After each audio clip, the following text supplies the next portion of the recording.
Giannis Antetokounmpo, one of the most dominant players that we've seen in the NBA in the past decade. At age 26, Giannis has already achieved so much that it is truly mind-blowing. Back-to-back MVP, 5-time All-Star and All-NBA, Defensive Player of the Year, Most Improved Player of the Year, and now an NBA champion and Finals MVP. This man has really done it all, yet there are many fans still saying that Giannis doesn't deserve all the accolades, doesn't have what it takes to be the guy on a championship team, and only has the skills of running and dunking. Today, we have to talk Bucks, and in particular Giannis, because after what he just did, we just have to set the narrative straight and discuss where he actually ranks all time in the standings at this point. And let me just say that you'll want to stay tuned until the end, because there are some stats and facts about Giannis and where he ranks all time that might just shock you. But before we get into that, if you've been enjoying the content, it would be absolutely clutch if you subscribe if you're new and join the Woods crew. Fun fact, over 95% of you guys who've been watching the videos aren't even subscribed. So if you just hit that sub button below, I could go full time very soon and make videos like this every single day. It's no secret that going into the 2021 season, many believe that it would be the last season of Giannis and the Bucks. With free agency rumors swirling and the Bucks failing to win at the highest level at this point, it just seemed as though Giannis would in fact leave this franchise and form a super team elsewhere. But Giannis did the unexpected and signed the Supermax contract that locks him in for the Bucks for the foreseeable future. And it's not like this team went out and got a star to convince Giannis to stay. All they did was make a trade for guard Jrue Holiday, which at the time was viewed as an overpay by many. Coach Mike Budenholzer was also on the hot seat this season because it was clear that he could not make the right adjustments when playing at the highest level, which was a big reason for the Bucks' postseason failure. With all that being said, because of all these factors, it just seemed like the Bucks' championship hopes were far from reality, especially after the James Harden trade. And with nearly every team in the East having a close record, no one really knew if the Bucks would be able to dominate in the playoffs and get past the best teams in the East. Yet here we are. The Bucks were able to sweep a healthy Miami Heat team who they were crushed by in the previous year, get by the Nets who were in conversations for the best team of all time, and blow past the Hawks in the conference finals. Now I know, injuries were a big part of this run for the Bucks, and despite the Nets basically missing 2 of their 3 stars, they were only 1 inch away from beating the Bucks and sending them home. But that's besides the point, because guess what? Basketball is basketball, and there are constantly injuries and what-if type shots like the Kevin Durant one. And the Bucks, well, they may have gotten lucky staying healthy, but that doesn't take away from the fact that this team has been forever changed because of Giannis Antetokounmpo. Many of the haters throughout the past couple of years have been saying that Giannis doesn't have the ability to put the team on his back like some of the other best talents in the league, because of the fact that he can't shoot the ball very well. But at this point, Giannis proved everyone wrong, and even if the Bucks wouldn't have won the championship, this would still be the case. I think it's pretty funny how people forget about the fact that before the rise of Giannis, this Bucks team was terrible, and when I say terrible, I mean historically terrible, and the stats don't lie. Before the rise of Giannis, in 2014, the Bucks finished with an embarrassing record of 15-67.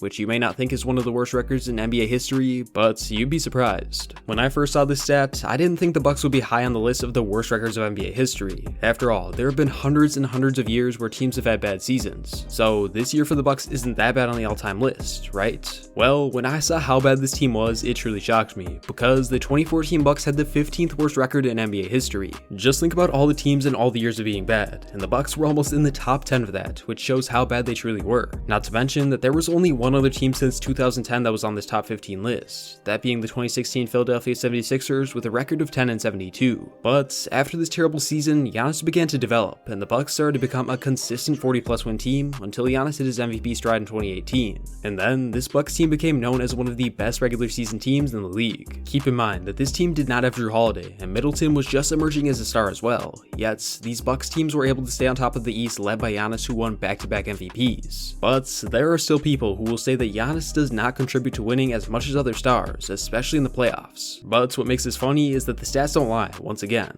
During the past 2 years when Giannis won back-to-back MVPs, he did in fact help this team win in a big way. During the 2018-2019 season, Giannis had the highest win share in the league at 14.35.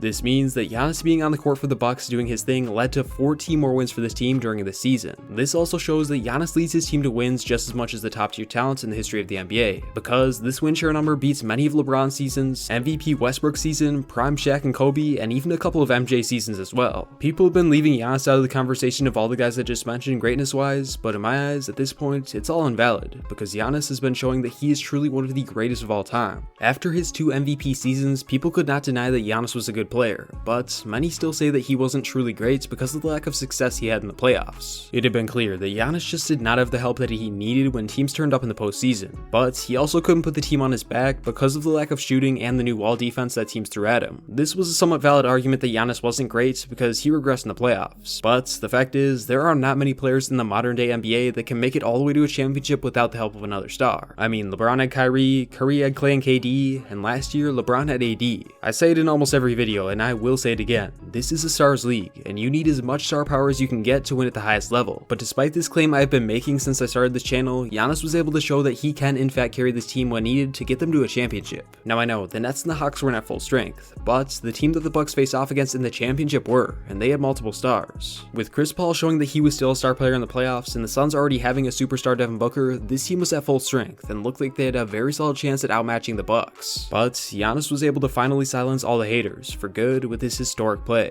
To all the people who have been saying that Giannis cannot dominate at the highest level in the playoffs, I have a stat for you. This year, in the 2021 playoffs run, Giannis averaged 16.9 restricted area points per game, which means that despite not having a jump shot like anyone else on the court, Giannis was still able to overpower defenses even though they knew exactly where he was going to go to score the ball. And this wasn't any small ball play either, because Giannis went up against some of the best defending centers in the league like Bam Adebayo, Clint Capella, and DeAndre Ayton. To put this in perspective, in the past 25 years, there has only been one player to have more restricted area points per game in a playoff run, that player being Shaq, who is viewed as one of the most, if not the most dominant player of all time. Shaq didn't have a jump shot, yet he was one of the most dominant and respected players of all time because of the fact that everyone knew how he would score, yet they just couldn't stop him because he was so dominant. At this point, the same goes for Giannis too, because in an elimination game, this man dropped 50 points and only made one shot outside the restricted area. Not to mention that he was also very clutch from the free throw line where he had struggled from all year long. Based on the stats and facts alone, it is clear that Giannis is not getting the credit that he deserves even before this championship.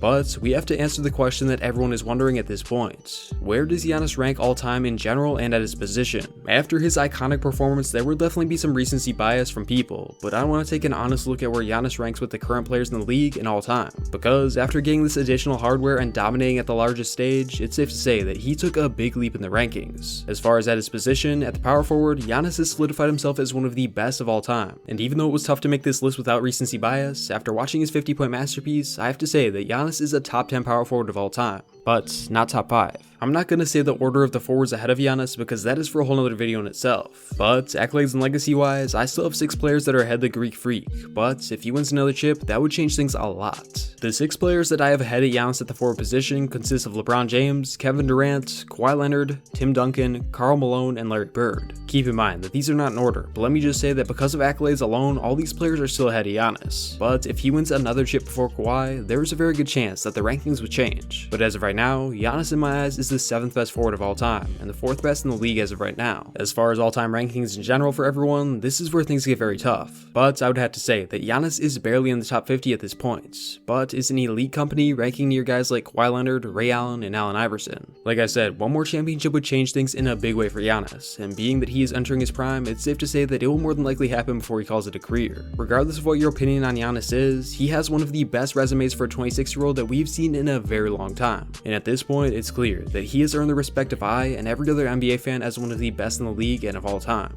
Giannis showed that he could dominate at the highest level with a limited skill set, which shows that he is an elite generational type talent that will dominate for years to come. I'm not gonna lie to you guys, I wanted CP3 to win a ring because it just seemed like this was his last chance, but Giannis earned it. And if the Bucks continue to build around him, they will be one of the best teams in the league for years to come. Thank you all so much for watching, I'll catch you on the next one, Woods out.